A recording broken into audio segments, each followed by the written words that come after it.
Basic rule എന്ന് പറഞ്ഞാൽ ഒന്നാമത്തെ കാര്യം എക്യൂസ്ഡ് ആയിട്ടുള്ള സ്ത്രീയുടെ പേര് പറയാതിരിക്കുക. അവര് കംപ്ലൈന്റ്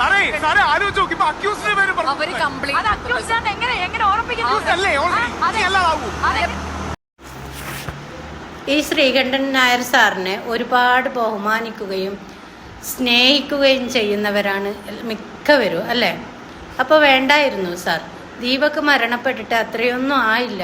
അവരുടെ ദീപക്കിൻ്റെ അമ്മൻ്റെയും നാട്ടുകാരുടെയും ഈ പറയുന്ന ആരുടെയും സങ്കടം മാറിയിട്ടില്ല. ആ അമ്മൻ്റെയും അച്ഛൻ്റെയും കണ്ണീര് തോർന്നിട്ടില്ല എന്ന് പറയാ.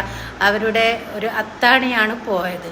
അപ്പം ദീപക്കിൻ്റെ കൊലയാളിക്ക് കാരണക്കാരിയായ അവൾക്ക് വേണ്ടിയിട്ട് വാദിക്കാൻ ഇതുപോലെയുള്ളവരെ വിളിച്ച് വരുത്തി ഇരുത്തണ്ടായിരുന്നു.